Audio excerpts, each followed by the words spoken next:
Ako nga pala si Thea, 30 years old, naganap ang isishare kong kwento sa inyo, may ilang buwan na ang nakakaraan. Nagkaroon ako ng boyfriend na mas matanda sa akin ng 10 taon. Itago na lang natin siya sa pangalang Bricks. Nakilala ko siya sa isang event kung saan ay naging promo girl ako at siya naman ay isa sa mga guest. Unang pag-uusap pa lamang namin ay nakaramdam na ako kaagad ng kakaibang spark. Hindi natapos ang gabing yon na hindi niya ako napakilig at napatawa. Kahinaan ko pa naman ang dalawang yon, Papa Dudut. Kaya naman after ng event na yon ay ako na ang naglakas ng loob na kunin ang number niya. Wala kasi akong Facebook noon dahil binura ko ng time na nagkahiwalay kami ng ex ko. Hindi rin kasi nakatulong sa mental health ko ang makita pa ang ex ko na pakalat-kalat sa Facebook. Niligawan ako ni Bricks ilang araw after ng event kung saan kami nagkasama. Hindi ko na nga pinatagal pa ang panliligaw niya dahil baka makawala pa siya. Naniniwala naman kasi ako noon na hindi na dapat pinapatagal ang panliligaw kung seryoso ka na sa kanya. Nagkataon na talagang seryoso na ako kay Bricks at naging kami kaagad. At hindi ko pinagsisihan ang desisyon na yon, lalo na nang mas makilala ko pa siya, Papa Dudut. Pinaka-okay na talaga siya sa lahat ng mga nakarelasyon ko.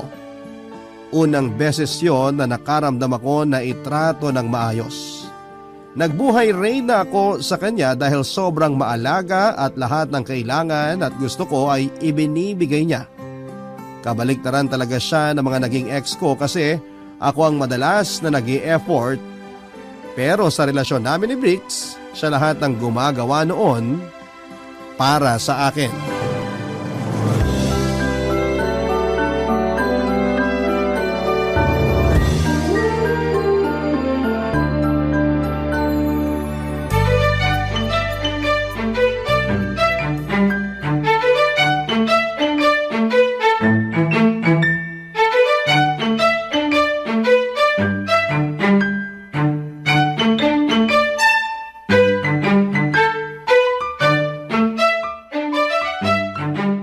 Sorry, hindi ko kaagad nasagot yung tawag mo. Nakaidlip kasi ako sa sopa. Kala ko naman busy ka sa ibang lalaki. Uy, walang ganyan. Alam mong ikaw lang ang forever. Biro lang naman. May tiwala naman ako sa'yo. Dapat lang. Alam mo namang patay na patay ako sa'yo eh. Ako rin naman. So bakit ka nga nakipagkita sa akin? Miss mo na ako agad? Ang clingy ha. Kahit naman kasama kita parang namimiss pa rin kita. Ewan ko, iba ang tama ako sa'yo eh. Di na kailangan mambola ha, nakuha mo na ako eh. Kuhang-kuha na. Kahit naman sa akin ka na, kailangan ko pa rin ipaalala sa'yo na mahal kita. Huwag kang ang ganyan. Baka buntisin kita eh. Ako talaga ang mabubuntis? Bakit ka nga andito? Dali na habang hindi pa nauubos yung kilig ko. Diba sabi mo gusto mo ng asong corgi? Oo, pangarap ko yung asong yun. Ibabalita ko lang sa'yo na nakabili na ako. Seryoso ka ba? Nasaan? Nasa bulsa ko. Bulsa? Ano yan, keychain lang? Joke. Nasa kaibigan ko pa. Bukas ko pa kukunin. Ay hala, seryoso ka talaga? Kumuha ka talaga? Mukha ba ako nagbibiro? Ang aga mo naman akong sinorpresa, bukas ko pa pala makukuha. Na-excite ako eh. Kailangan ko na agad ibalita sa'yo. Pwede naman kasi bukas, ikaw talaga? O baka ginamit ko lang talagang excuse yung aso para makita kita ngayon. Napupuno na naman ako ng kilig sa katawan ha. Umaapaw na ba? Tumatagas na. Yung corgi muna ang baby natin ha. Kahit wala pang corgi, ikaw na muna ang baby ko. Ako naman ang umaapaw sa kilig ngayon. Huwag kang competitive, mas umaapaw ang kilig ko kaysa sa'yo. Ang swerte ko talaga sa'yo. Kaya ang sarap mag-effort kasi ang sarap mong mahalin lagi. Ako nga tong swerte sa'yo eh. Huwag kang competitive. Gaya-gaya ng linya. I love you. I love you too. Na-excite na tuloy ako sa corgi. Nakakaselos naman. Mas na-excite ka pa ata sa aso kaysa sa akin eh. Sana all aso. Ito naman pati aso pag seselosan. Alam mo namang ikaw lang ang #1 na aso sa buhay ko eh. Oo, aso talaga ako. Kasi sobrang loyal ko sa'yo. Di ko yun napaghandaan ah. Alam mo kung ano yung dapat mong paghandaan? Sige nga, ano? Paghandaan mo pa yung ibang effort ko sa susunod. Aba, mukhang nakapag-ipon ka ng effort ah. Hindi lang ako basta nakapag-ipon. Umaapaw na yun. Parang kilig ko. O sige, ready na ako para dyan. Wala nang bawian ah. Si Bricks na talaga ang naisip kong bigay ng Diyos kapalit ng mga heartbreak ko sa mga nakarelasyon ko dati. Feeling ko naman noon ay deserve ko si Bricks dahil sa dami ng pinagdaanan ko sa mga maling lalaki. Nakapitong karelasyon na ako sa past at lahat yon ay hindi nag-workout. Aminado naman ako na may pagkakamali ako sa mga relasyong yon. Pero mas grabe ang ginawa nila sa akin. Lahat ng 7 nakarelasyon ko na yon kung hindi nag-effort ay niloko lang ako. Yung iba nga after akong makuha ay nakipag-break sa akin tapos sasabihin na kung pwedeng maging casual fling lang muna raw dahil hindi pa sila ready sa pakikipagrelasyon. Nainis at nabastusan ako roon dahil nga gusto nilang mag-benefit sa akin lalo na sa katawan ko. Tapos ayaw nila akong bigyan ng label. Kaya naman sinabi ko sa sarili ko na balang araw ay mahahanap ko rin ang tamang lalaki para sa akin. At yun na nga papadudot dumating na si Bricks na matagal ko nang ipinagdarasal. Totoo nga yung pagminahal mo ang sarili mo ay saka naman ibibigay ng universe ang tamang tao para sa'yo. Ganon kasi ang nangyari sa amin ni Bricks. Nakwento ko ngayon sa aking best friend na si Iya, naging kaklase ko sa college si Iya at doon nagsimula ang friendship namin papadudot. Siya rin ang naging witness sa lahat ng pain na naranasan ko mula sa mga nakaraang relasyon ko. Kaya naman nung nakilala ko si Bricks, agad ko nang nakwento kay Iya ang tungkol sa kanya. Siyempre very supportive noon si Iya sa akin dahil gusto na niyang mahanap ko ang tamang lalaki para sa akin. Sinabi nga niya na gusto na niyang makarelate ako sa buhay may asawa. Meron na kasing asawa si Iya at napakaganda ng love story nila. Kaya naman pinagdasal ko sa Diyos na sana'y maranasan ko rin ang naranasan ni Iya pagdating sa love life. At nangyari na ngayon sa tulong ni Bricks.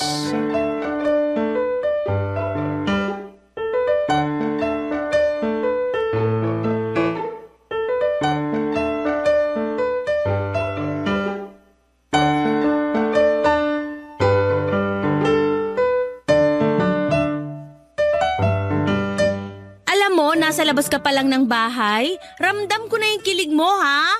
In love yarn? Mula EDSA hanggang dito sa bahay mo sa Antipolo yung kilig ko, girl. Naniniwala naman ako. Bricks yung pangalan ng new guy, no? Sa sinend mong picture, infer, ang gwapo. New and last guy na for me. Wow, ganun ka ka-sure sa kanya? Ay nako kung alam mo lang. Parang ngayon pa lang kita narinig na naging sure sa isang lalaki ah. Paano naman ako magiging sure dati? Di naman din sila sure sa akin. It's a tie lang. Tama naman. Iba kasi talaga tong si Bricks. Naku, kung alam mo lang talaga. Kailan mo ba siya papakilala sa akin para makilatis ko na? Saka na pag hindi na siya busy. Busy saan? Sa pangbababae? Ay, wag mo akong pinag-overthink. Umiiwas na ako dyan. Magandang impluensya naman pala talaga yung si Bricks sa'yo. Siya lang pala ang makakatanggal ng pag-overthink mo eh. Gusto kong magbago para sa kanya.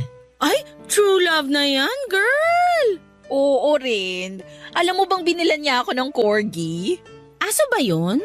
Hindi, peanut butter siya. Ito nakakainis! Oo nga, aso. Di ba mahal yun? Oo, kaya nga nagulat talaga ako na binilhan niya ako. Nagkwento lang ako isang beses na pangarap kong magkaroon ng corgi. Tapos bumili siya agad? Agad-agad. Nako, kaya mo bang sustentuhan yung pangangailangan ng aso na yon? High maintenance yung mga may breed na aso, ha? Alam ko naman, saka si Bricks naman na magpo-provide ng pagkain at pang-vet ng aso. Wow, parang legit na padre de pamilya, ha? Anak nyo na yon? Parang gano'n na nga, pang-testing namin kung pwede kaming maging magulang. Siya pwede na maging tatay. Ikaw, medyo konting effort pa. Grabe ka naman! Joke lang! Ready ka na ba sa ganung buhay? Yung maging asawa at nanay? Mula nung nakilala ko si Bricks, oo. Iba talaga ang Thea ngayon. Sobrang in love! Totoo kaya, ayoko nang pakawalan pa si Bricks dahil siyang perfect guy for me. Ay, sana kahit tumagal kayo hindi siya magbago. Kahit magkabilbil ka o maging losyang, mahal ka pa rin. Dapat lang. Yung kahit magkaroon kayo ng maraming anak, dapat mahal at priority ka pa rin. Iya? Okay ka lang? Sorry, medyo may pinagdadaanan lang kasi kami ng asawa ko. Bago ata yan ah. Kailan pa? Matagal na. Hindi ko lang sinasabi kasi nahihiya ako.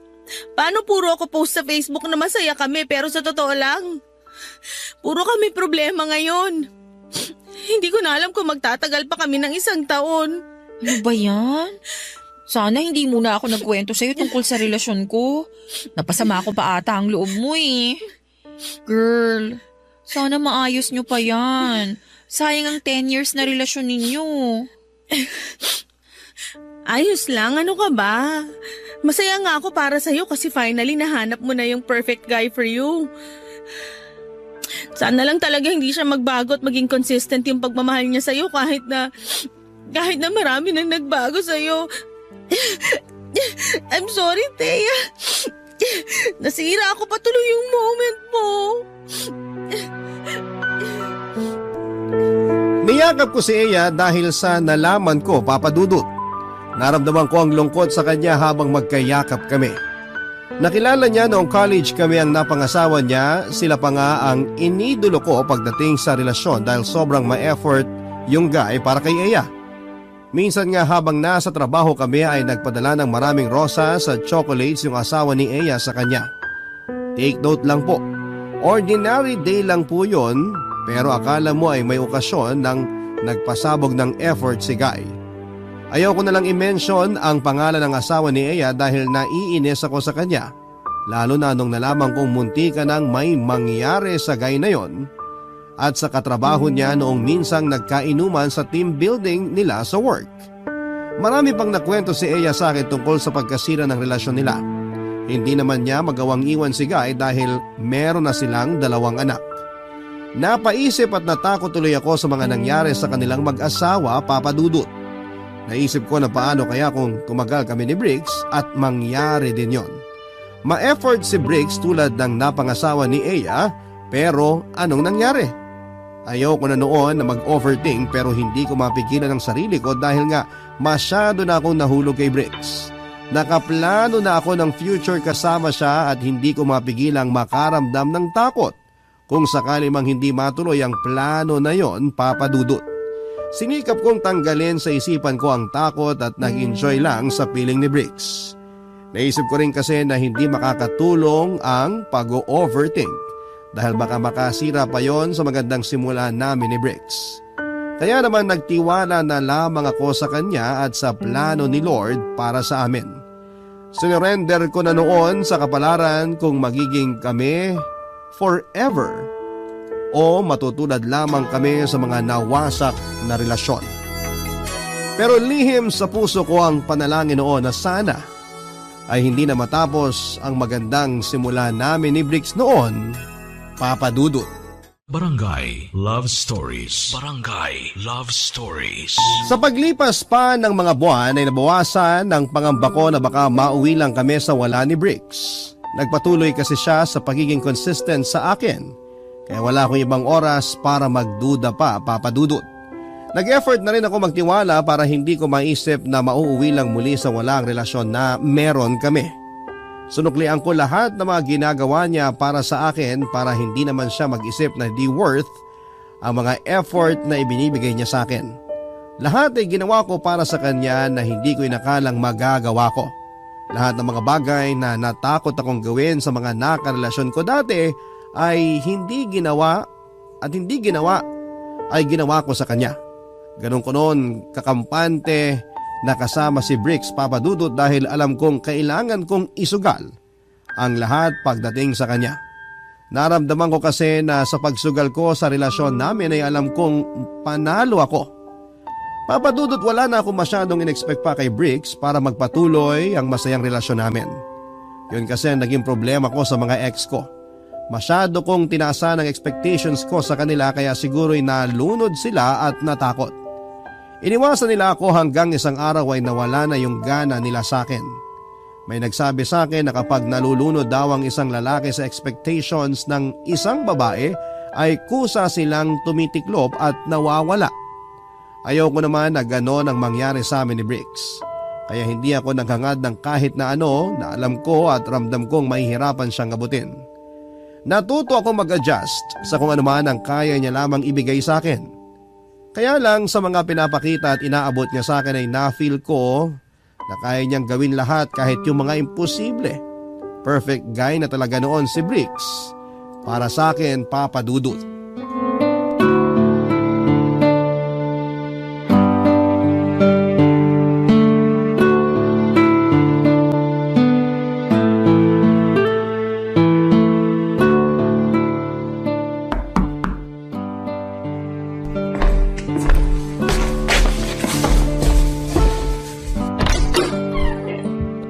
Bricks, ang ginagawa mo dito?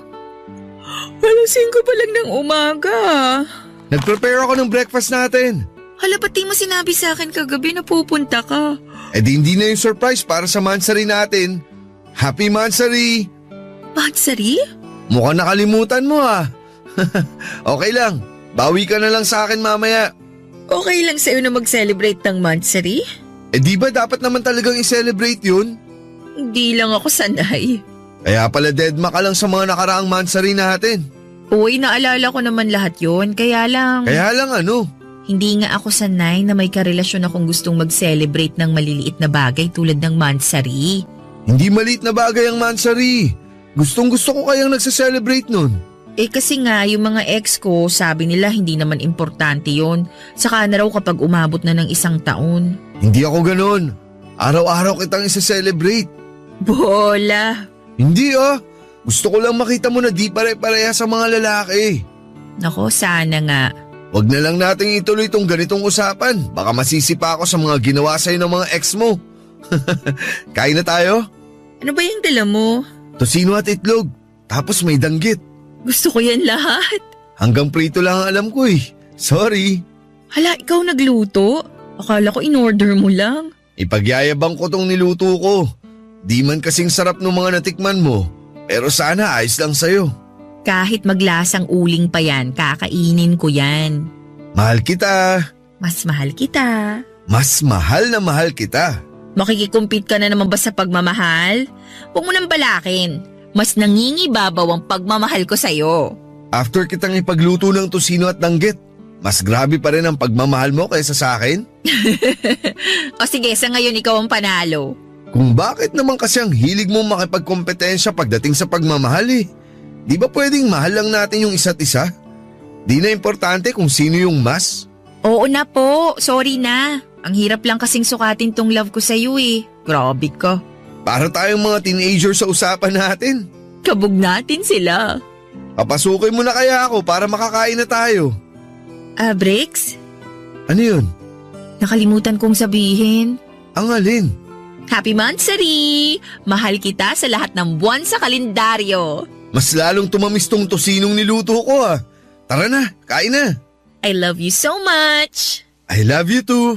So much. Nakangiti ko siyang pinapasok sa loob ng bahay. Hinawakan pa niya ang mga kamay ko at hinigpitan ko ang kapit. Pakiramdam ko noon ay parang nasa pelikula ako at kami ang mga bida. Inayos ko ang mesa habang siya naman ay mabilis na inilabas ang mga pagkaing dala niya. Nagpaalam ako sa kanya na magpapalit muna ng damit dahil nakapantulog pa ako. Sinabi ko rin sa kanya na kung pwedeng mahintay niya ako ng ilang minuto para makapag-shower man lang ako dahil kagigising ko lang. Pinigilan niya ako at saka hinalikan sa noo.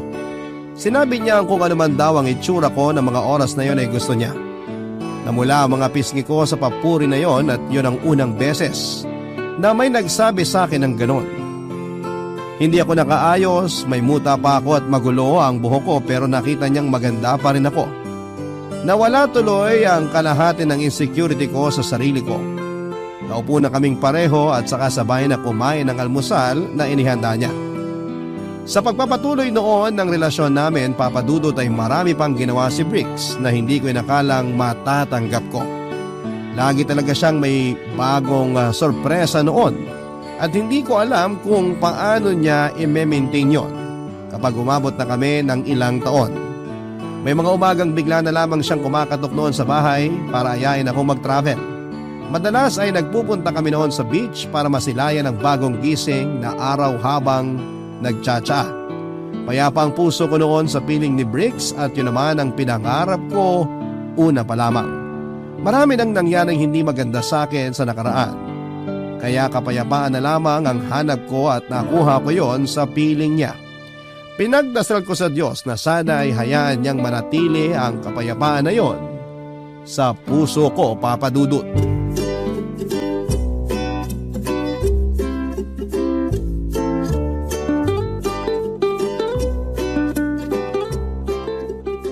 Grabe lang. Bakit? Malapit na pala tayong mag-isang taon. Wow, nagbibilang na siya. Kahit segundo sinasama ko sa bilang. Ako, alam mo kung ano yung binibilang ko?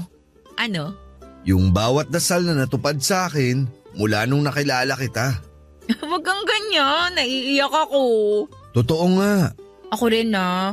Alam mo bang halos di na ako nagdadasal dati? Napagod na kasi ako paano ba naman kasi lagi na lang walang natutupad sa mga dasal ko. Pero ngayon, meron na. Ikaw? Kinilig ako ron Akala ko hindi na pakikinggan mga dasal ko. Akala ko sobrang busy na ng tadhana sa ibang tao kaya medyo nakalimutan na ako. Nagkaroon lang pala ng delay bago ka dumating sa buhay ko. Sabi nga nila, di ba? Delays are not denials. Ngayon ko lang yan naintindihan talaga. Kasi English? Che! Nagmamadali kasi ako noon. Nagmamadali ako na makahanap ng true love kasi pagod na akong napupunta lagi sa maling tao. Puro na lang trial and error, nakakasawa na. Tapos ngayon? Ngayon, andito ka na. Naiintindihan ko na kung bakit kinailangan kong maghintay kasi niluluto pa ng Diyos yung perfect love story para sa akin. Ang tamis naman! Mas tumamis ang buhay ko mula nang dumating ka. Diabetic na nga ata ako Ang alam ko, next week pa ang mansari natin pero gusto ko na sanang ibigay to sa'yo ngayon. Di na ako makapaghintay Seryoso ba? Ikaw kasi, ang sweet ng mga sinabi mo. Di ko tuloy mapigilang ma-inlove sa'yo lalo. Nagsabi lang ako ng nararamdaman ko. At thank you, kasi ngayon lang ako nagkaroon ng karelasyon na very vocal sa nararamdaman niya. At ngayon lang ako nagkaroon ng karelasyon na kayang patunayan sa akin na hindi lahat ng lalaki sasaktan lang ako. Thea? Ikaw ang pinakamagandang nangyari sa akin ngayong taon. Kung pahihintulutan ng Diyos, ikaw na rin ang magiging pinakamagandang mangyayari sa akin sa mga susunod na dekada ng buhay ko. Huwag kang ganyan, naiiyak na ako. Mula nung nakilala kita, wala akong ibang gustong gawin kundi makita kang masaya. Kahit hindi ako ang dahilan. Ikaw ang dahilan ko sa bawat saya na meron ako ngayon. Kaya nga pinag-ipunan kong bilhin tong ibibigay ko sa'yo ngayon. Dahil alam ko karapat dapat ka para dito. Ito na ba yun? Thea, mahal kita. At sana hanggang sa pagtulog ay alam mo yun. Wala akong ibang gustong gawin kundi ang makasama kang tumawa sa mga bagay na nagpapasaya sa'yo.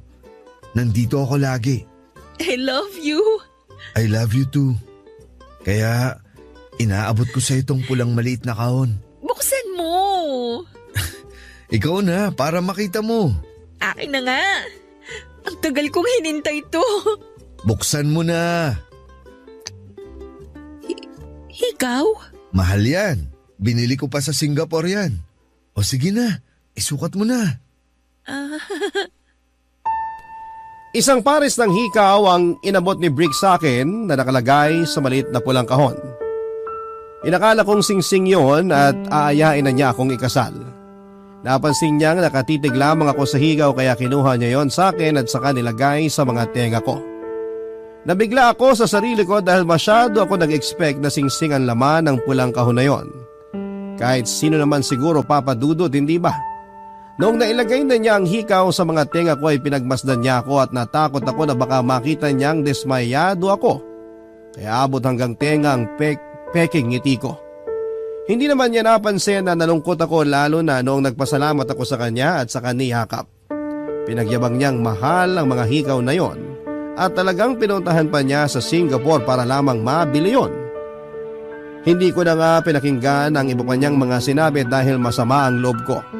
Alam kong nangako ko sa sarili ko na hindi ko tataasan ang expectations ko para kay Briggs, pero kasi gusto ko nang maitali sa kanya, Papa Dudut. Wala na akong ibang gustong hintayin noon. Gusto ko na lang noon na makasal na sa kanya para may formality na ang lahat. Kaya lang ay mukhang malabo pa dahil mas pinili niyang bigyan ako ng hikaw kesa sa singsing na pangarap ng bawat babaeng nagmamahal. Pagkatapos noon ay nag-aya na akong umuwi dahil baka hindi ko na makayanan pang maitago sa kanya ang pagkadismaya ko. Nagtaka rin siya kung bakit ako nagayang umuwi kaagad, usually ako naman yung gustong magstay pa ng mas matagal kapag kasama siya. Nagdahilan ako na sumasakit na ang puson ko dahil malapit na akong datnan. Hindi naman niya ako inusisa pa at sinunod na lamang ang gusto ko. Hinatid niya ako sa bahay at nagmadali akong pumasok sa loob para maging malaya na ako sa totoong nararamdaman at emosyon ko ng mga oras na yon, Papa Dudut. Barangay Love Stories. Barangay Love Stories. Na napigilan pa ang sarili ko, Papa Dudut. Pinagpatuloy ko na ang pag-asa na anytime ay aayain na ako ni Briggs na pakasalan. Alam kong nangako ako sa sarili ko na hindi na ako ulit mag-expect ng kahit na ano sa karelasyon ko, pero naisip kong deserve ko pa rin namang mag-expect sa isang tao dahil alam kong kaya ko ring sabayan ang expectations na yon. Madalas akong nag-search sa internet kung paano mapapadali ang pag-propose ng isang lalaki sa isang babae. Lahat ng nakita ko ay sinunod ko pero walang naging epekto para kay Briggs. Naubusan ako ng pasensya lalo na kapag nagpaparinig na ako pero madalas ay deadma pa rin siya. Sinubukan kong kalmahin ang sarili ko kapag walang napupuntahan ang mga parinig ko dahil ayokong mag-away kaming dalawa. Hindi ko alam kung manhid lamang noon si Briggs o talagang ayaw niya lang pansinin ang mga sinasabi ko. Imposible namang hindi siya nakahalata sa mga pagpaparinig ko dahil masyado nang ang obvious lahat ng sinasabi ko. Sa tuwing magkasama kami ay wala akong ibang ginawa kundi ang magpasaring sa kanya at siya naman ay nakagagawa ng paraan para pasimpleng ibahin ang usapan. Nagkaroon tuloy ako ng kutob na baka hindi pa siya ready noon. Kaya nga ako nainis kasi ako ay ready na para sa kasal. Nasa tamang edad naman na kaming pareho pero bakit hindi pa niya maintindihan noon na kailangan na naming gawin yon. Hindi naman ako nagsawang iparating sa kanyang mensahe na gusto ko talagang maitali sa kanya. Hanggat hindi niya ako diretsang sinasabihan na ayaw niyang magpakasal, ay hindi ako titigil sa pagpaparinig. Yon ang pinangako ko sa sarili ko.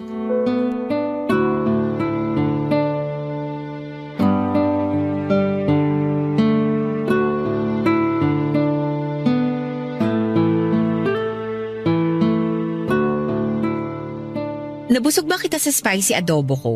Sobra! Ang sarap! Pinakamasarap na adobong natikman ko. Masasarapan ko pa ang mga luto ko kapag mag-asawa na tayo. Paabot naman ng tubig, please. Narinig mo ba yung sinabi ko? Oo naman. Ay, gatas na lang pala. Ano? Gatas na lang yung iabot mo sa akin. Huwag na yung tubig. Mas nakakatanggal ng anghang ang gatas eh. Alam mo ba yon? Oo, nasabi mo na yan sa akin last week. Alam mo bang mahilig ako sa gatas?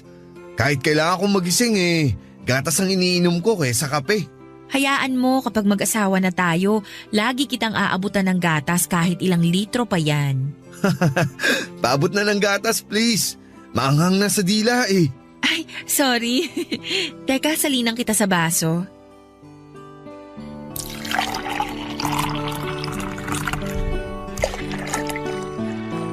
Oh, heto na. Thank you ah. Masyado akong maalaga, no? Oo, the best ka sa pag-aalaga. Ganyan talaga yung mga babaeng nasa 30 na. Ha? Nasa tamang edad na kasi kami para mag-alaga at mag-asawa. Wala naman sa edad yan. Yung pag-aasawa? Yung pag-aalaga. Ako nga 12 anyos pa lang ako pero ako na yung nag-aalaga dati sa first girlfriend ko. Mantakin mo yun? 12 pa lang ako eh. Nagkaroon na ako agad ng girlfriend. Ikaw ba? Ilang taon ka nung una ka nagkaroon ng boyfriend? 15 years old ako noon. Nakakamiss yung puppy love, no? Oo, pero mas gusto ko yung ganitong klaseng love. Yung parang sa atin, hinog na at pwede nang pitasin. Parang mangga lang na pipitasin? O sige, i-ready mo na ang alamang at kakainin na natin ang manggang yan. Ang ibig kong sabihin, hinog na kasi yung relasyon natin. Parang mangga. Parang pwede nang mag-settle down, ganun. Paabot naman ako ng tissue. Hindi mo pa ba nakikitang hinog na ang relasyon natin? Ang mature nga ng relasyon natin kaya ako gusto. Ang sarap ng ganitong relasyon. Sana walang magbago. Pwede pa rin namang magbago. Pwedeng mapunta sa, alam mo na, Alam mo nga no, yung may altar, may pare. para tayong nagpipinoy henyo nito eh. Tao ba to? Pwede. Masaya ba to? Oo. Tayo ba to? Oo. Alamang? Ito naman nakakainis eh. Joke lang. Ikaw naman masyadong mainit ang ulo mo lately ah. Napansin mo pala. Bakit naman di ko mapapansin? Pag mahal mo ang isang tao, napapansin mo lahat sa kanya. Ah, talaga? Bakit hindi mo mapansin kung ano yung gusto kong tumbukin sa mga sinasabi ko sa'yo? Teya, Bakit? paabot nga ulit ng gatas. Maanghang pa rin eh. Gusto ko nang sakalin noon si Bricks dahil parang nananadya siyang hindi pansinin ang mga sinasabi ko. Kahit nga siguro bata ay maintindihan ang nais kong puntuhin noon. Bumigat tuloy ang nararamdaman ko dahil parang hindi naman ako gustong pakasalan ni Bricks. Kaya lang ayokong madala ang mood na yon na posibleng makasira sa magandang relasyon namin. Kaya naisip ko na baka humahanap lang ng tiyempo si Briggs. Baka nakaredy na siyang mag-propose pero gagawin lang niya yon kapag hindi ako nag-e-expect masyado. Sensitive din kaya si Briggs kaya alam ko noon na nakakahalata na siya sa mga sinasabi ko. Pero pinili lang niyang deadmahin para siguro ay masurpresa ako. Bigla akong kinilig sa naisip kong yon. Kaya naman nabuhayan ako ng loob. Hindi na muna ako magpaparinig at hinihintay ko na lamang na sumapit ang araw ng pagpo-propose niya sa akin. Kaya lang ay lumagpas na ang 1 taon ang relasyon namin pero wala pa rin siyang ginawa. Kaya naman nagbalik na ako sa pagpaparinig para naman ma-realize niyang gusto ko na talagang magpakasal. Hindi kasi kaya ng mga babae ang diretsyang magsabi ng nararamdaman namin kaya madalas ay puro lamang kami parinig. Hindi ko pinalipas ang 1 buong araw nang hindi nagpaparinig kay Briggs tungkol sa usapang kasal. Yun nga lang ay ganun pa rin ang reaksyon na nakukuha ko sa kanya noon. Madalas ay puro change topic ang nangyayari sa amin at hindi naman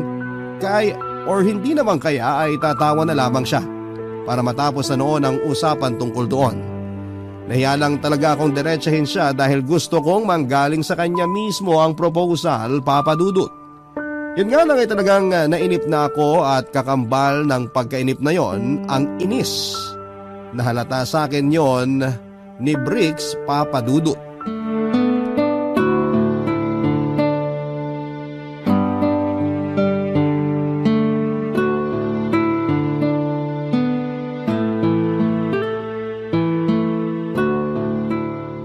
Kanina ka pa tahimik dyan ah. Walang masamang manahimik. Toyo ba yan? Hindi. Kailangan ba kitang lambingin? Kailangan kong wag kang umiwas sa mga sinasabi ko. Umiwas? Ang maangang ka pa talaga. Hindi ko mag-gets, sorry. Okay, diretsahan na ha. Bakit ka ba umiiwas pag usapang kasal na? Hala? Tignan mo na. Ay, okay, sige, sasagot na ako. Sorry kung umiiwas ako. Kasi ayaw mo akong pakasalan? Hindi ah.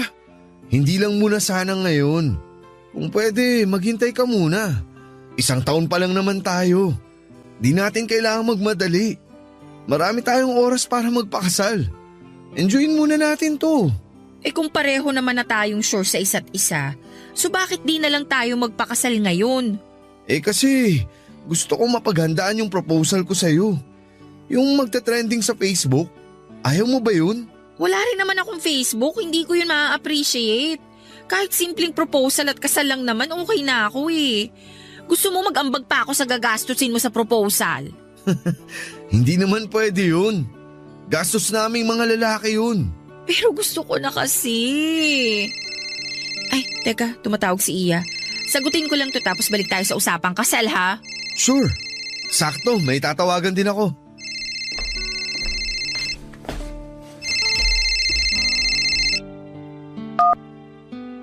Hello, Iya. Girl, busy ka?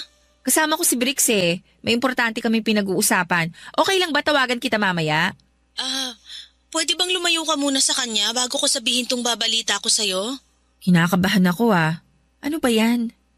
Girl, alam mo bang may asawa pa si Brix? Ano? Okay, mukhang hindi mo pa alam. Mukha bang alam ko? Mukha bang papayag akong maging kabit? Teka, huwag kang magalit sa akin. Hindi naman ako nanloko sa'yo. Paano mo nasabing may asawa na siya? Nanood kami ni Habi ng championship game ng basketball. Tapos nahuli sa fancam si na Brix at ang asawa niyang Tisay. Tisay ang asawa niya? Maganda? Hindi na importante kung maganda yung asawa. Ang importante rito, nalaman mong may asawa yung Brix na manloloko na yan. Baka naman kapatid niya o pinsan. May magkapatid bang naghahalikan? Sa pisngi o noo? Sa labi! Baka naman... Huwag mo nang ipagtanggol. Gusto may send ko sa'yo yung video ngayon para makita mo eh. Pasend sa email ko. Tawagan kita ulit. Bye.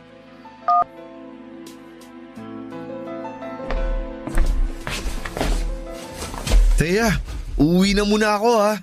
May emergency sa bahay eh. May asawa ka na? Ha? May asawa ka na pala. Ikaw? Future asawa? Diba? Kumusta naman yung championship game ng basketball na napanood nyo ng asawa mo? Sarap pa ng halikan nyo ah. Ha? Di ako nanonood ng basketball. Sinungaling! Ano bang klaseng pagbibintang yan? Nababaliw ka na ba? Oo, nababaliw na nga ako siguro. Nababaliw na ako sa pag-iisip na ikaw yung perfect guy para sa akin pero hindi pa pala. Kumalma ka nga muna. Kanina lang pinag-uusapan natin ang kasal. Tapos ngayon nangaaway ka na. Bakit hindi kita aawayin?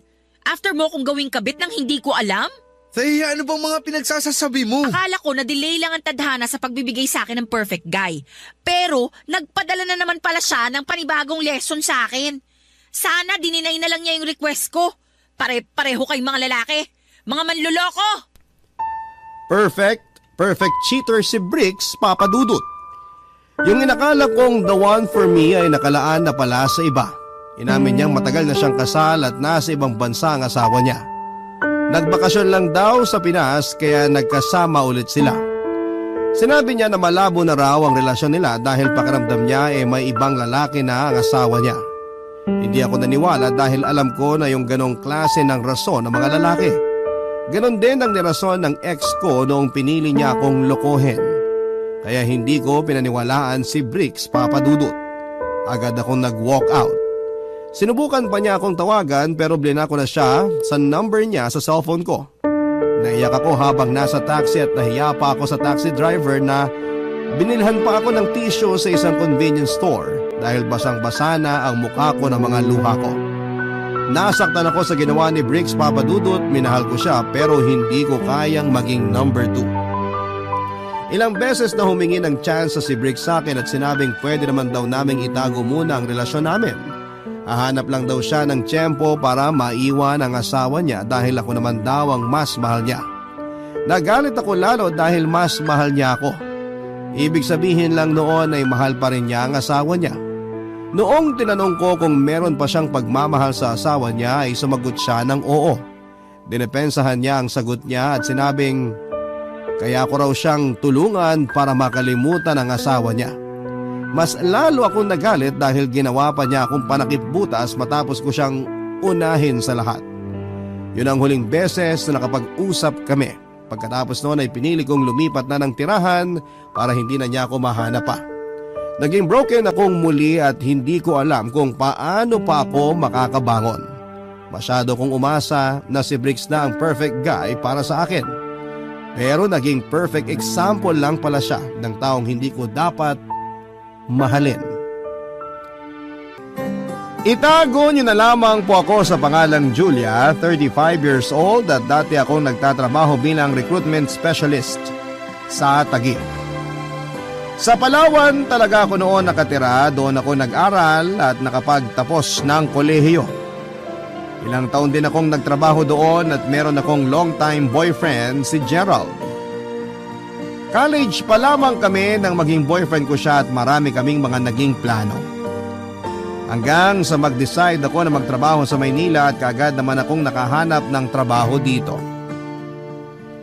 Papadudot kasama sa mga plano namin ni Gerald ang dapat na pagsunod niya sa akin sa Maynila. Ang plano pa nga namin ay dito na kami magsisimulang bumuo ng aming pamilya. Dito na kami bibili ng sarili naming bahay at uuwi na lamang kami sa Palawan para magbakasyon. Naniniwala kasi ako noon na mas magandang buhay at trabaho namin dito sa Maynila. Kaya lang isang masamang balita ang nakarating sa akin. Yon ay nang malaman ko ang biglang pagpanaw ng boyfriend kong si Gerald. Nabagsakan daw siya ng mga scaffolding sa building na pinagtatrabahuhan niya na naging dahilan ng kanyang pagpanaw, Papa Dudut.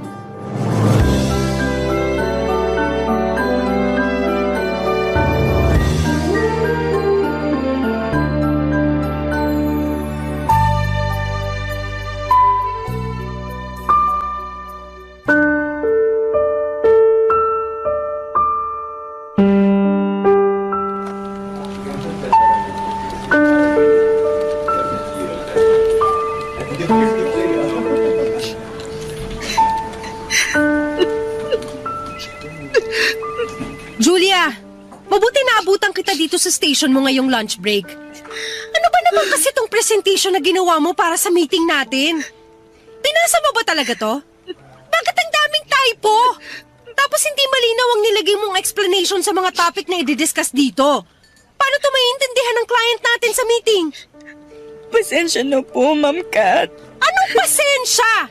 Uulitin mo lahat to kung ayaw mong pare-pareho tayong pumalpak sa meeting. Oh, ayusin mo yan. Opo. Uulitin ko na lang po to. Pasensya na po talaga, Ma'am. Talagang kailangan mong gawin yan. Nasaan ba kasi ang utak mo nang ginawa mo yung mga presentation? Diba sinasabi ko sa'yo na pinakaayoko sa lahat yung hindi inaayos ang trabaho? Pati ako napeperwisyo? Dapat nandun lang ako sa opisina ko? Pinuntahan pa kita dito sa station mo? Umarap ka nga sa akin. Kanina pa ako dada dito tapos ikaw... Teka, may iyak ka ba? Hindi po, Ma'am. Anong hindi? Namumugto yung mga mata mo. Ano ba nangyari? Wala po, Ma'am. Ayos lang po talaga ako. Pasensya na kung nataasan kita ng boses. Pasensya na rin kung inabala kita ngayong lunch break mo. Pero gusto kong malaman mo na pwede mong sabihin sa akin kung ano man ang gumugulo sa'yo ngayon. Nakakagaan ang pakiramdam kapag may pinagsabihan ka ng problema mo. Ang totoo po, Ma'am Kat. Nakatanggap po kasi ako ng tawag mula sa pinsan ko sa Palawan. Sinabi niya po sa akin na nawala na raw po yung boyfriend ko. Namatay po siya kagabi dahil sa aksidente sa pinagtatrabahuhan niya. Ha? I'm so sorry, Julia. Matagal na po kaming magkarelasyon ni Gerald. College pa lang po, boyfriend ko na po siya at napakarami na po naming planong dalawa. Dapat po susunod na siya sa akin dito sa Maynila sa susunod na buwan. Kasi dito po namin planong magpakasal eh. Dito kami bubuo ng sarili naming pamilya. Dito po namin sisimulan to pa rin lahat ng mga pangarap namin. Pero hindi na po mangyayari yun kasi wala na po siya. Wala na po si Gerald. Alam ko na mabigat ang pinagdadaanan mo ngayon. Dahil minsan na rin akong nawala ng mahal sa buhay. Hindi biro ang sakit sa dibdib na binigay ng pagkawala niya sa buhay ko. Pero kagaya ng palagi nating naririnig, lahat ng masasaya at mabibigat na pangyayari sa buhay natin, palaging may dahilan. Pero bakit po ganun? kailangan po na maramdaman natin to? Bakit kailangan kunin sa atin kaagad ng Diyos ang mga mahal natin sa buhay? Napakabata pa po ni Gerald para mamatay. Wala namang kasi makapagsasabi sa atin kung kailan tayo mawawala sa mundong to. O kahit pa ang mga tao na mahalaga para sa atin. Kaya hanggat kaya natin, kailangan na sulitin natin ang bawat oras na pwede natin silang makasama. Hindi naman namin gusto magkahiwalay ng matagal ni Gerald. Kinailangan lang niyang tapusin yung kontrata niya sa Palawan bago siya makasunod sa akin dito sa Maynila. Pero kung alam ko lang na mawawala na siya, dapat hindi na lang ako umalis eh. Dapat hindi ko na lang siya iniwan na sa Palawan. Sige lang, Julia. Iiyak mo lang yan para gumaan kahit paano ang bigat dyan sa dibdib mo. Buong umaga na nga po akong umiiyak, ma'am. Pero hanggang ngayon halos madurog pa rin ang dibdib ko sa sobrang sakit ng nararamdaman ko dito. Pakiramdam ko, anytime pwede na akong sumunod sa kung nasan man si Gerald ngayon. Tigilan mo ang pag-iisip mo ng ganyan.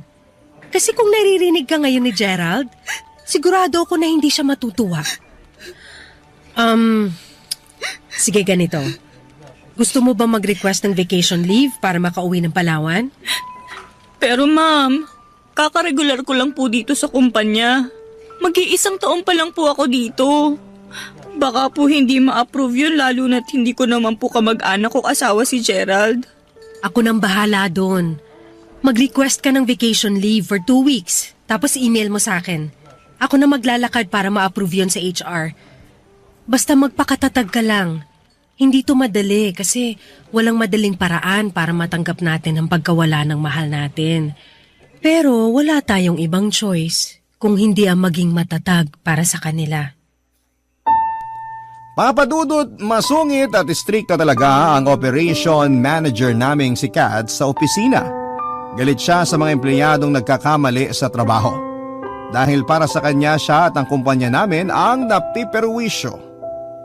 Halos lahat nga kami ay inis sa kanya kasi kapag nagpapasa kami ng mga report o presentation sa kanya, para sa meeting namin ay palagi na lamang negative comment ang ibinibigay niya sa amin. Para bang hindi na siya nakakita ng tama sa ginagawa namin. Ni minsan ay hindi kami nakarinig ng kahit na anong papuri mula sa boss namin. Pero nang araw na makita niya akong umiiyak sa station ko ay parang ibang Kat ang nakausap ko noon, Papadudot. Oo, masungit ang bungad niya sa akin at alam ko na sermon talaga ang aabutin ko dapat dahil sa kapalpakan na ginawa ko. Pero sa unang pagkakataon ay nakita ko yung soft side ng personality niya. Sa paraan ng pakikipag-usap at payo niya sa akin. Nagulat pa nga ako noong isuggest niya na mag-vacation leave daw muna ako para makapunta sa burol ng boyfriend ko. Alam ko kasi na naiinis siya kapag may mga absent o naka-vacation leave sa office namin kasi mas tatambakan kami ng trabaho. Kaya naman nakauwi ako ng Palawan noon at nakapunta sa burol hanggang sa libing ni Gerald. At nang bumalik ako sa trabaho mas naging maayos na ang pakikitungo sa akin ni Kath at may mga oras din na sabay kaming nagla-lunch o nagkakape sa break time. Marami rin kaming napagkwentuhan tungkol sa buhay at lumipas pa ang mga linggo at buwan. Nagsimula na kaming maging malapit sa isa't isa, Papadudot.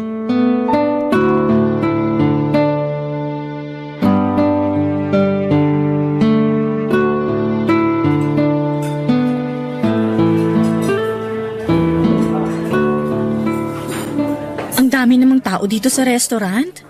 Sa ibang restaurant na lang kaya ako kumain. Julia! Julia! Oh, si Ma'am Kat yun ah. Saka yung asawa niya yata ang kasama niya. Julia, dito ka na lang sa table namin. Nakakahiya naman pero sige na nga, lapitan ko na sila. Hi Ma'am Kat! Makamam naman to, wala naman tayo sa opisina. Kath na lang ang itawag mo sa akin. Sige. May kasama ka ba? Wala eh. Akala ko kasi konti lang yung tao dito sa restaurant kaya pumasok ako para dito na lang mag-celebrate ng birthday ko. Pero baka lumipat na lang ako ng ibang restaurant. Birthday mo pala! Huwag ka nang umalis. Dito ka na lang sa table namin at sagot na namin ang dinner mo. Di ba, Han? Okay lang? Oo naman. Kahit ano pang orderin niya, sasagutin natin lahat. Ayos lang daw sa asawa ko kaya dito ka na sa table namin, ha? Sige, Kath. Thank you sa inyo ha. Wala yun. Sina namin. Nice to meet you, Julia. Nice to meet you din po, sir. Jay na lang. Lakas makatanda ng sir. Okay, sige. Bakit pala hindi ka nag-request ng birthday leave para nakauwi ka ng Palawan? Para nakapag-celebrate ka ron kasama ang family mo. Konti pa lang kasi yung leave credits ko kaya hindi ko muna ginamit. Tsaka mas gusto ko na ma-convert yun sa cash para may dagdag sa sweldo ko pagdating ng December. Malaki rin kasi ang magagastos ko pag umuwi ako ng Palawan. Sa bagay, mas gusto ko rin naman magtrabaho na lang sa opisina kaysa mamasyal kasi dagdag gastos pa yun. Pero masaya rin naman mamasyal, lalo na kapag kasama mo yung taong mahal mo. Siyempre naman, Han. Tama ka dyan. Naku, yung general manager natin sa opisina tumatawag. Sabado ngayon ah. Bakit tumatawag siya kahit wala tayong pasok sa opisina? Malamang tungkol na naman to sa trabaho. Sasagutin ko lang to. Babalik ka agad ako. Julia, pumili ka na ng pagkain dyan sa menu. Han, lalabas lang muna ako ha kasi mahina ang signal dito sa loob ng restaurant. Balik ako agad. Okay. Grabe si Kat. Napaka-workaholic. Kahit rest day, nagtatrabaho pa rin. Nako, mas workaholic pa yan sa workaholic. Kulang na nga lang, dalhin na niya yung buong bahay namin sa mismong opisina niyo eh. Ayos ka lang? Oo naman, ayos lang ako. Bakit mo na itanong? Para kasing ang lalim ng buntong hininga mo. Ang lalim ng hugot. Napansin mo pala. Minsan kasi nakakasawa na rin yung ganito eh. Yung magkasama nga kami ng asawa ko pero ayun siya oh. Umalis na naman para sagutin yung tawag na tungkol sa trabaho niya. Palagi na lang siyang ganyan eh. Mas may oras pa siya sa trabaho niya kaysa sa akin na asawa niya. Sorry. Medyo naging seryoso na yata ako sa mga sinasabi ko. May napili ka na ba sa menu na gusto mong kainin? Wala pa pero ito, titingin na ako. Papadudot na alala ko noong makarating ako sa Palawan at makita ko sa unang pagkakataon si Gerald na wala ng buhay sa kanyang kabaong ay halos mahimatay talaga ako sa matinding sakit sa dibdib na nararamdaman ko noon. Hindi kasi ako makapaniwala na wala na yung lalaking pinapangarap kong makasama sa buhay. Ang dami pa kasi naming plano at akala ko ay lahat yon ay magkasama naming matutupad. Pero hindi na pala. Sa 4 na araw na burol ni Gerald ay palagi akong nasa bahay nila. Sa tabi ng kabaong niya, Papadudot. Gusto ko na iparamdam sa kanya ang presensya ko at magkasama pa rin kami sa huling sandali ng katawan niya dito sa lupa. Nang mga oras ding yon, madalas akong chinachat at tinatawagan ni Kath para kumustahin.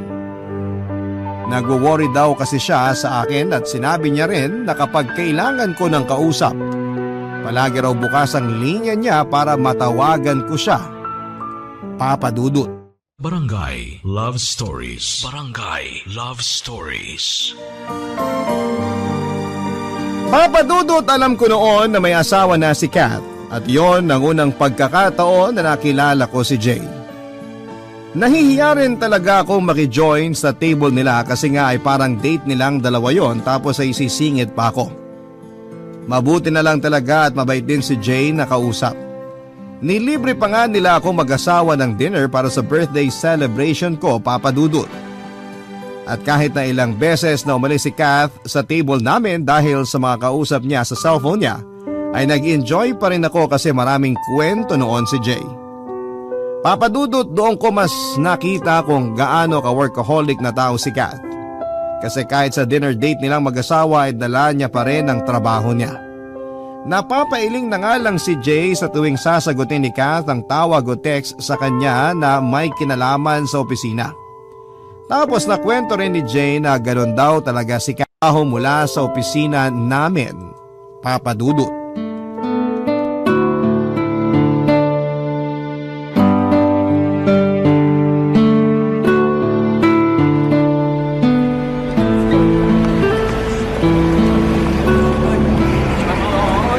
Grabe, kanina pa ako dito sa waiting shed pero wala man lang tumitigil sa mga taxi na pinapara ko. Julia! Oh, Jay! Higa, sakay ka na. Sabay na kita. Atid na kita sa inyo. Naku, hindi na. Okay lang ako. Thank you. Di ka na. Inatid ka na namin dati ni Kat sa apartment mo. Kaya alam ko na hindi yon out of the way sa bahay namin. Rush hour na ngayon. Mahihirapan ka na makakuha ng taxi. Kaya tara na. Sige na nga.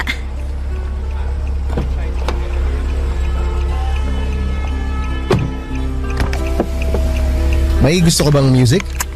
Ayos lang kahit wala. Mas gusto ko nga yung tahimik eh. Ah, okay. Ayaw mo pala ng maingay.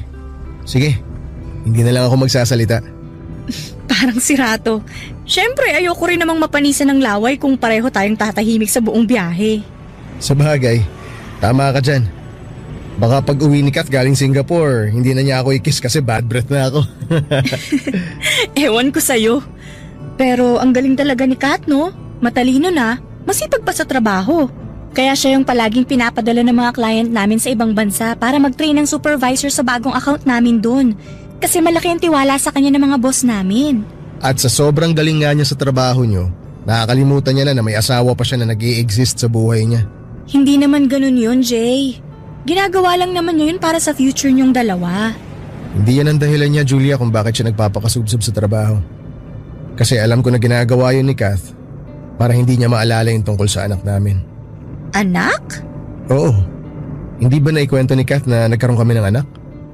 Hindi. Wala siyang kahit na anong nababanggit tungkol dun. Nagkaroon kami ng anak pero nawala rin siya kagad sa amin. Pinagbuntis siya ni Kath. At 8 months na yung baby sa tiyan niya nung makunan siya.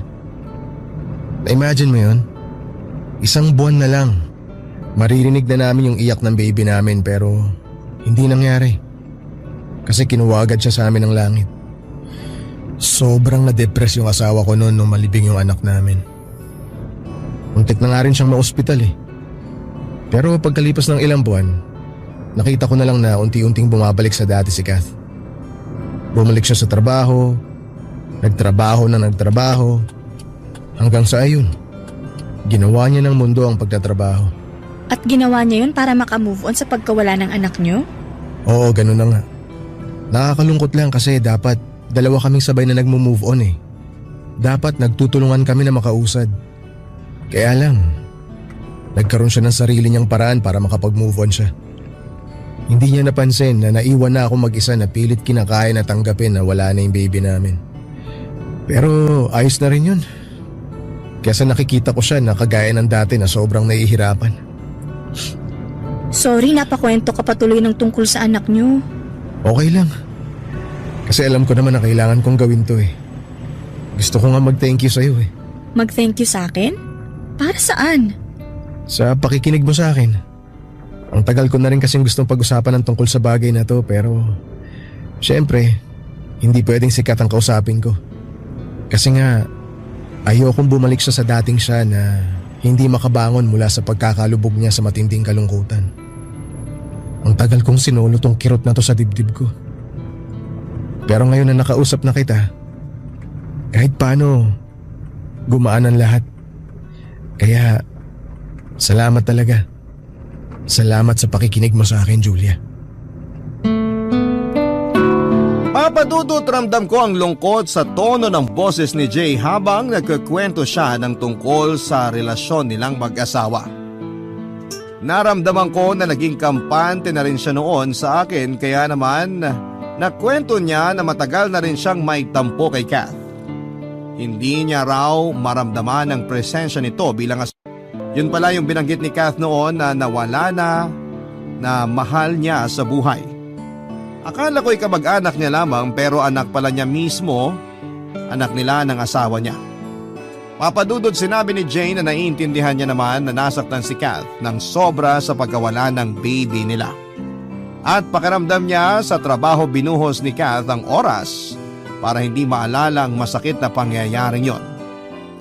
Kaya nga lang papadudot kasabay noon ay parang nakalimutan na rin daw ni Kath na may Jay pang nag-i-exist sa buhay nito. Na pareho silang mag-asawa na nawala ng anak. Pero naiwan siyang nakabitin pa rin sa ere dahil hirap sa pagtanggap na wala na ang anak nila. Hindi niya lang pinapakita kay Kath para hindi ito maapektuhan. Ramdam ko na medyo naluluha na siya noon habang nagsasalita papadudot. Kaya naman niyaya ko na rin siyang magkape nang may makita akong coffee shop na madadaanan namin. Yon ang simula ng pagiging magkaibigan namin ni Jay papadudot. May mga oras na tinatawagan niya ako kapag weekend para itanong kung gusto ko raw ba na kumain sa labas o magkape. Nainip raw kasi siya sa bahay tapos naka-rest day overtime pa si Kath. Kaya wala raw siyang kasama. Alam ko na hindi magandang tingnan na nagkakasama kaming dalawa nang wala si Kath. Pero hindi ko siya matanggihan. Hanggang sa nauwi na nga sa bawal na pag-iibigan ang nasimula naming pagkakaibigan ni Jay, papadudot.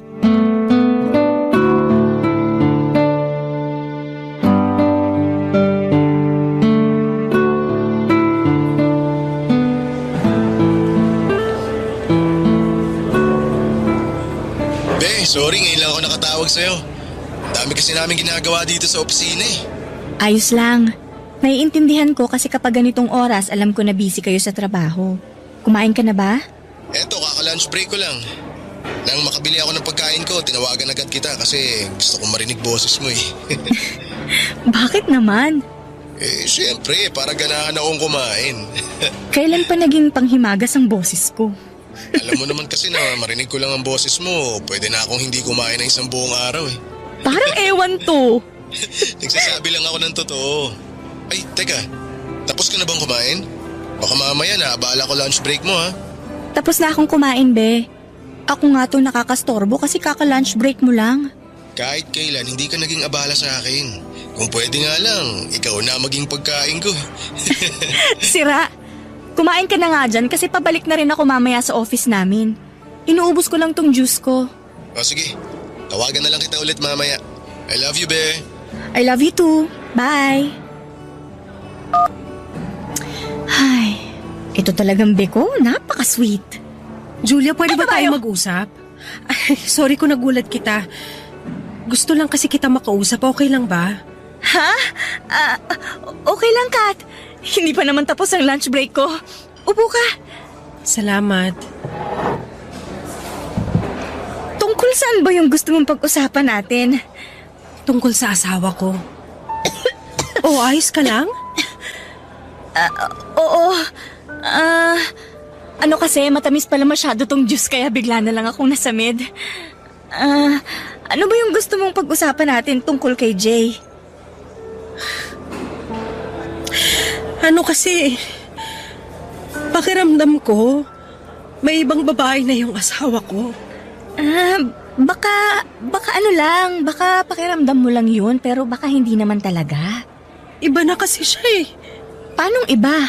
Hindi na siya kagaya ng dati na palagi akong tinatawagan kapag lunch break niya. Tapos kapag magkasama kami sa bahay, hindi na kami masyado nag-uusap. Hindi niya na ako nilalambing. Palagi niya lang hawak yung cellphone niya, tsaka nakita ko na iba yung password ng cellphone niya. Hindi naman ako nakikialam sa mga gamit niya. May kailangan lang akong i-transfer na picture mula sa cellphone niya. Kaya kinuha ko yun habang nasa bahay niyo siya. Tapos, yun nga. Hindi ko nabuksan kasi iba na ang password. Nung nakita niya ako na hawak yung cellphone niya, nainis siya tapos kinuha ulit sa akin yung cellphone niya. Baka naman, Ibang babae yung dahilan kung bakit nagbabagong ugali ng asawa ko. O sige, tatanungin kita. Nahuli mo na ba dati na may ibang babae ang si Jay? Hindi pa. May history na ba siya ng pagloloko sa relasyon nyo? Wala naman. Madalas ba kayo nag-aaway o nagsisigawan sa bahay nyo? Hindi rin naman kami masyado nag-uusap sa bahay. Palagi kasi akong pagod sa trabaho kaya madalas nagpapahinga na lang ako. See? Walang dahilan para magloko ang asawa mo, Kat. Siguro, stress ka lang din kaya kung ano-anong napapansin mo kay Jay. Natatakot kasi ako. Natatakot ako na baka may ibang mahal na si Jay. Hindi ko kakayanin yun, Julia.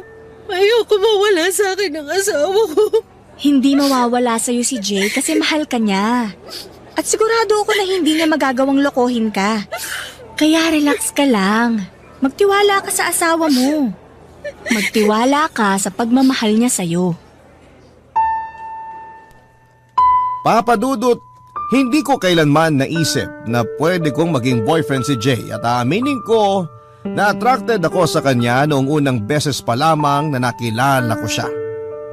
Kasi kahit halos 5 taon ang tanda niya sa akin, yung tipo talaga ng itsura niya ang type ko sa isang lalaki. Matangkad, maputi, maskulado at matangos ang ilong. Bonus pa na mabait siya at mapagmahal siyang asawa kay Kath. Kaya kapag niyayaya niya akong magkape na kaming dalawa lamang ay hindi ko siya matanggihan kasi nag-e-enjoy ako na kausap siya, Papa Dudut. Akala ko pa nga noong una ay naaawa lamang ako sa kanya sa sitwasyon niya bilang asawa ng boss ko, Papa Dudut. Kasi hindi niya deserve ang hindi bigyan ng oras ng babaeng mahal niya. Kaya hindi nagtagal ay unti-unti kong naramdaman na yung awa na yon ay nauwi na sa pagmamahal. Pero maniwala sana kayo na pilit kong pinigilan ang pagmamahal na yon. Dahil ayokong makagawa ng pagkakamali, Papa Dudut, at ayokong masakta ng boss ko na kaibigan ko na rin. Pero sadyang mahirap kalabanin ang sinisigaw ng puso. Lalo na kapag tinamaan ito sa maling tao, Papa Dudut. Barangay Love Stories. Barangay Love Stories. Papa Dudut, kinabahan talaga ako nang bigla na lamang lumapit sa akin si Kath para kausapin ako. Ang akala ko ay alam niya ang tungkol sa relasyon namin ng asawa niya. Natakot ako na baka sampalin o bigla na lamang niya akong sabunutan noon, Papa Dudut.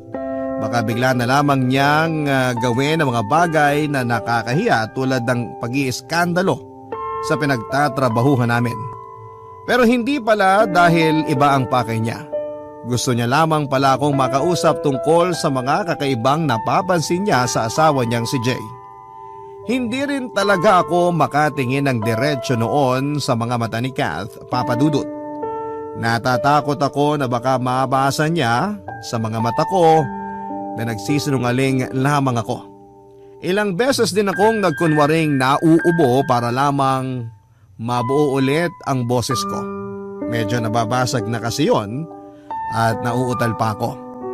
Ibinigay ko ang lahat ng kaya ko para magpanggap na walang alam tungkol sa bagay na kinukonsulta niya sa akin. Sinabi ko sa kanya na mabait ang asawa niya at alam ko na mahal siya nito.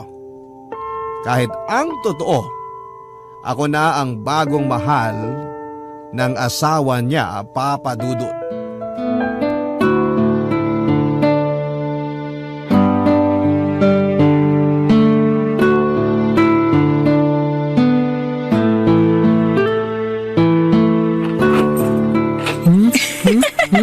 Be, wag mo naman ako halikan dyan sa batok ko. Nakikiliti ako.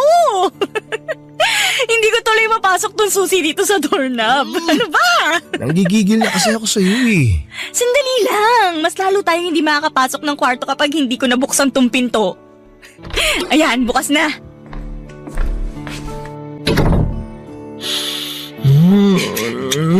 Teka, doon na tayo sa kama. Baka mamaya pareho pa tayong gumulong dito sa sahig eh. Eh di sige, bubuhatin na lang kita. Ay, ano ba yan, Be? Nagulat naman ako sa pagbuhat mo sa akin. Gusto ko lang buhatin ang reyna ng buhay ko. Be, siguro naman ngayon, wala nang mga istorbo sa atin kasi kanina pa talaga kita gusto halikan ng matagal eh. Kaninang-kanina pa, nasa labas pa lang tayo ng kwarto natin. Kahit gaano pa katagal, Be. Yan ang gusto ko sa'yo, be. Ang bilis mo kausap eh. Pakis nga. Teka, cellphone ko nagre-ring. Kukunin ko lang sa bulsa na short ko. Mamaya na, be. Pero baka kasi importante yung tawag na yun. Saglit lang, mabilis lang to. Si Kat tumatawag. Huwag ka maingay, be. Sasagutin ko lang, ha? Sige. Hello, Kat? Hi, Julia! Kumusta? Ayos naman. Bakit ka napatawag? Alam ko na pangalawang araw mo pa lang sa 1-week vacation leave mo. Pero gusto lang kitang kumustahin. Wala kasi ako makausap dito sa office ngayong lunch break kaya tinawagan kita. Sana hindi ako nakakaistorbo. Hindi ka nakakastorbo. Okay lang. Wala pa rin naman ako masyadong ganap dito sa beach. Nakahiga lang ako tsaka nagsiselfone sa kwarto. Bakit hindi kayo mag-swimming ng mga pinsan mo? Tinatamad pa sila eh.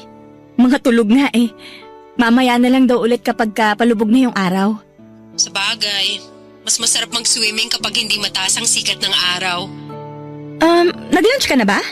Kakabili ko lang ng food ko pero wala akong ganang kumain. Bakit naman? Hanggang ngayon kasi, hindi man lang tumatawag sa akin si Jay. Alam ko naman na busy siya sa out-of-town conference. Siguro yun o tatawag din sa'yo. Alam mo naman yung asawa mo na yon. Nahawa na ng pagiging workaholic sa'yo. Ngayon alam ko na ang nararamdaman niya kapag wala akong oras sa kanya nang dahil sa trabaho ko.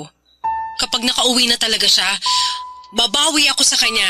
Ipagluluto ko siya ng mga paborito niya, yayayain ko siyang palagi mag-date kami sa labas at mas magiging sweet pa ako sa kanya. Basta ipaparamdam ko sa kanya kung gaano ko siya kamahal. Nagiging madrama na naman ako. Sorry nasisira ako tuloy ang bakasyon niyo ng mga pinsan mo. Okay lang, Kat. Sabi ko naman sa'yo, handa ako makinig sa mga ikukwento mo sa akin. Salamat, Julia. O sige na, ibababa ko na tong tawag kasi para makapag-enjoy ka na dyan. Kakain na rin ako dito sa pantry. Okay, sige. Ay, Anong sabi ni Kath? hindi mo pa raw siya tinatawagan o tinitext man lang. Wala naman akong sasabihin sa kanya eh. Tsaka busy tayong dalawa ngayon dito eh. Pero kailangan mo pa rin siyang tawagan. Mamaya na lang, be. Jay, sikat pa rin ang asawa mo kaya responsibilidad mo na tawagan o i-text man lang siya. Oo nga, asawa ko siya. Pero ikaw na yung mahal ko, Julia. Alam mo naman kung paano natin pinagplanuhan tong alis natin na to. Ilang araw na nga lang tayo magkakasama eh. Hahatiin ko pa ba yun kay Kath? Gusto ko lang naman na mas maiparamdam ko sa'yo na seryoso ako nung sinabi ko sa'yo na mahal kita. Kaya hayaan mo na lang muna ako. Ite-text ko rin naman si Kath eh. Pero mamaya na. Hindi naman importante na mag-update ako sa kanya eh. Ang importante, matapos natin yung nasimula.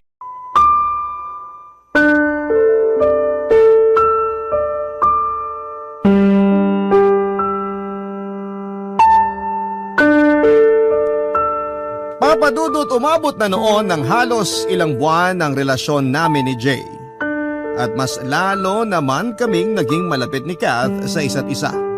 Komportable siya na sinasama nila ako minsan ni Jay sa mga date nila lalo na at alam niya na mag-isa lamang ako sa Maynila. Pero ang hindi niya alam ay nagbabakasyon kami ni Jay ng kaming dalawa lamang. Kagaya na nga lamang noong mag-request ako ng vacation leave na kaagad na inapprove ni Kath. Dahil ang sabi ko ay mga pinsan ko ang kasama ko. Tapos nagpaalam naman si Jay sa asawa niya na may out-of-town conference siya. Halos isang linggo kaming nagpakasarap na maamin ang lahat ng gusto namin bilang magkarelasyon. Yung maglakad na magka-holding hands, kumain sa restaurant nang hindi kinakabahan, at mag-kiss kahit pa may mga tao sa paligid. Mas naiparamdam ni Jay sa akin kung gaano niya ako kamahal. Kaya nga lang sa paglipas pa ng mga araw at linggo ay napapadalas ang paghingi sa akin ng payo ni Kath, Papadudut. Lumalakas daw kasi talaga yung pakiramdam niya na may ibang babae ang asawa niya. Madalas niyang nakikita si Jay na may chinachat at kapag lumapit na raw siya ay biglang papatayin ni Jay ang cellphone niya. at nakakaamoy raw siya ng pamilyar na pabangong pambabae sa mga damit ni Jay. Kaya naman nagpalit din talaga ako ng brand ng pabango noon. Pero nang minsang umiyak na sa akin ang konsensya ko, Papa Dudut, hanggang sa mag-decide akong itama ng lahat ng maling ginagawa ko noon, Papa Dudut.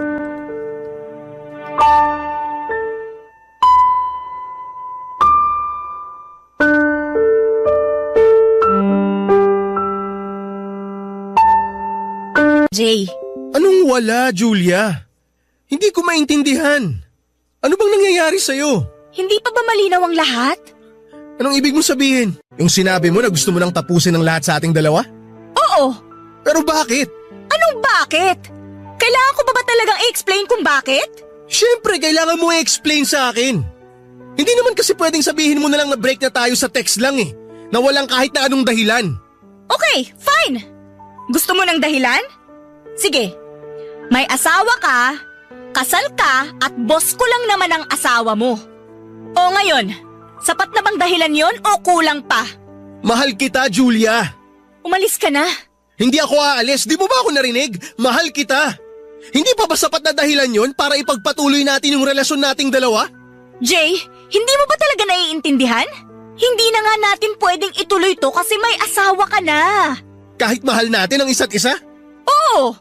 Kasi mulat sa pulpa, mali na ang lahat sa ating dalawa. Kaya please lang, umalis ka na. Tigilan mo na ako kasi Bakit ba ang tigas mo? Bakit bigla mo na lang pinipigilan yung sarili mo?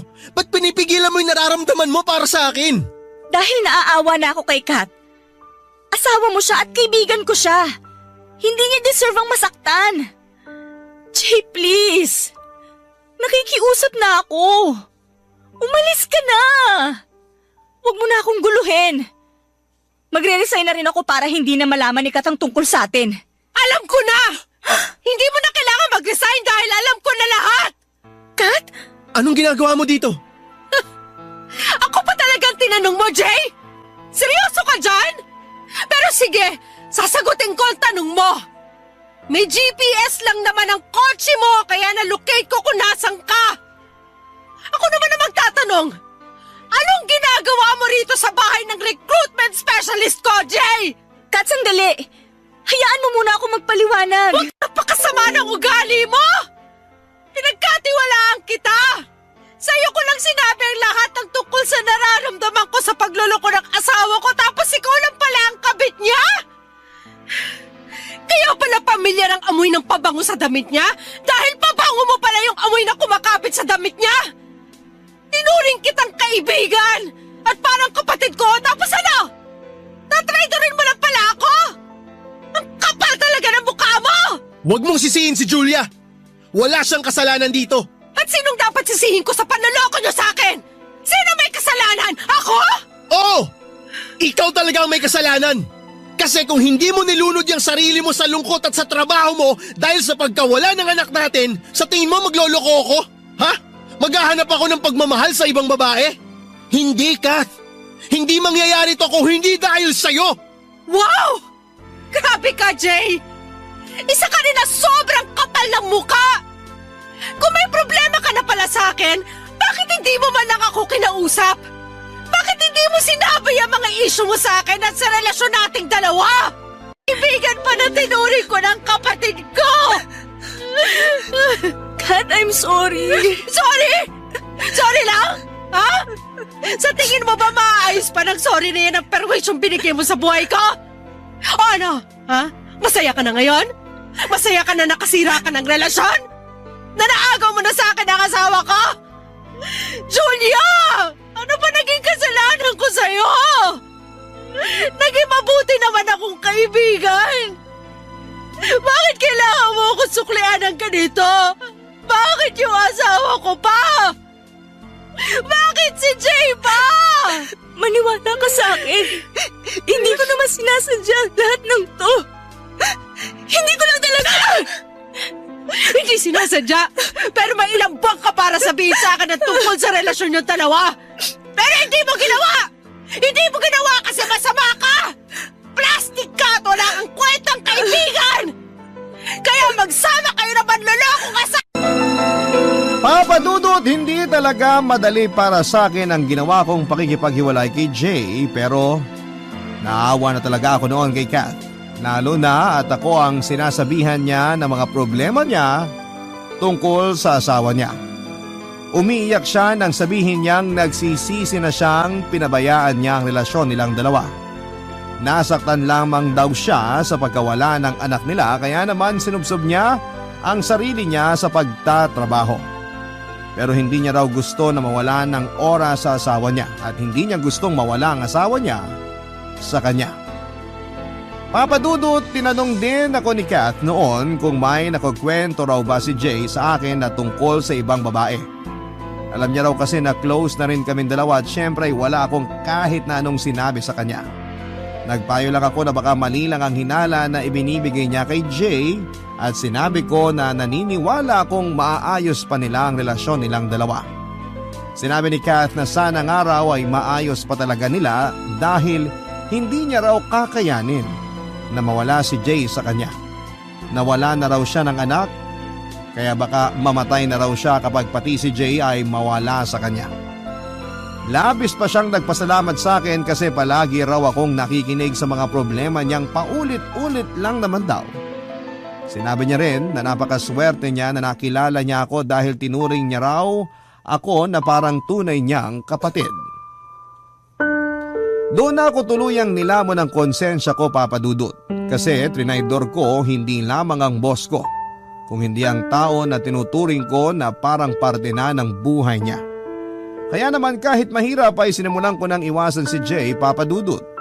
Umiyak ako sa apartment kapag hindi ko sinasagot ang tawag niya. Kapag nagsisinungaling ako na may lakad ako sa tuwing aayain niya ako na mag-date kami. At kapag pinaparamdam ko sa kanya na ayoko na. Hanggang sa mag-send ako ng isang text message sa kanya kung saan ay tinatapos ko na ang relasyon naming dalawa. Ayoko na kasi siyang makausap o makita pa, Papa Dudut. Kasi baka bumigay lamang ako at makipagbalikan pa sa kanya. Siguro right timing na rin yung pagdating ni Kath noon at yung nalaman niya na ang babaeng umaagaw sa atensyon at pagmamahal ng asawa niya ay ako.